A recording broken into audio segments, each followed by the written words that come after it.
सत्संग जी प्यार से कहिए धन निरंकार जी। आइए सत्संगत आप सभी के बीच में एक होली गीत आपके बीच में दास रखने जा रहा है। आप सभी लोग परवान करेंगे, प्यार से कहिए धन निरंकार जी।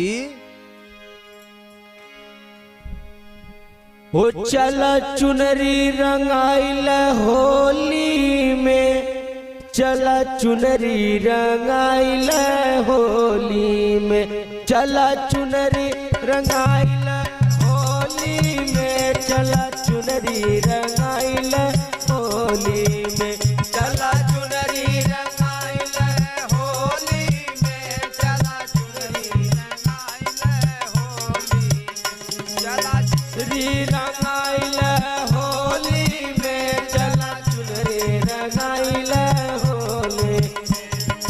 ऐसन रंगाइल कबहू नाही छूटी,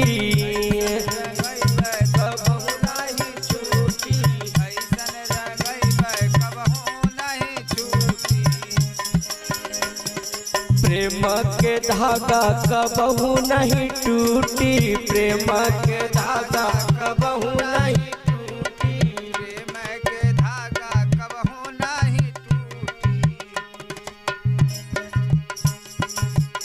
हो रही सदा मिल जुली में, चला चुनरी रंगाइल होली में, चला चुनरी रंगाइल होली में, चला चुनरी रंगाइल होली में, चला चुनरी रंगाइल होली में, चला चुनरी रंगाइल होली में, चला चुनरी रंगाइल होली में, चला चुनरी रंगाइल होली में।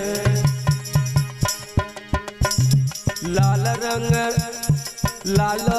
रंग रहे रहे ना पीला, लाल रंग रहे ना पीला, लाल रंग रहे नहीं पीला, लाल रंग रहे नहीं पीला। हरे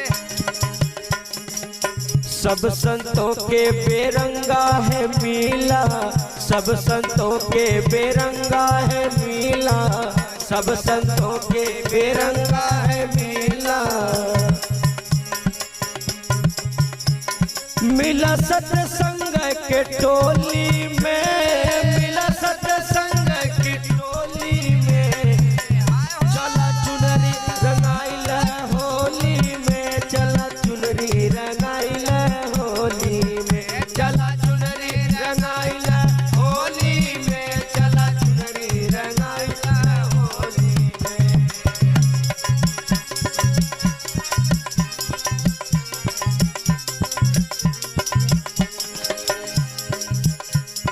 जीवन बिताना है भक्ति के रंग में, जीवन बिताना है भक्ति के रंग में, जीवन बिताना है। भक्ति के रंग में।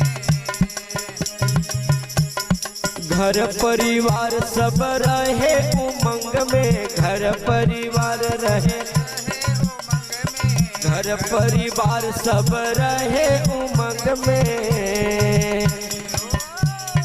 होली गवर मीठी बोली में, होली गवर मीठी बोली में, चला चुनरी रंगाइल होली में, चला चुनरी रंगाइल होली में, चला चुनरी रंगाइल होली में, चला चुनरी रंगाइल होली, चला चुनरी रंगाइल होली में, चला चुनरी रंगाइल होली में, चला चुनरी रंगाइल होली में, चला चुनरी रंगाइल होली में, चला चुनरी रंगाइल होली में, चला चुनरी रंगाइल होली में, चला चुनरी रंगाइल होली में, चला चुनरी रंगाइल होली में। प्यार से कहिए धन निरंकार जी।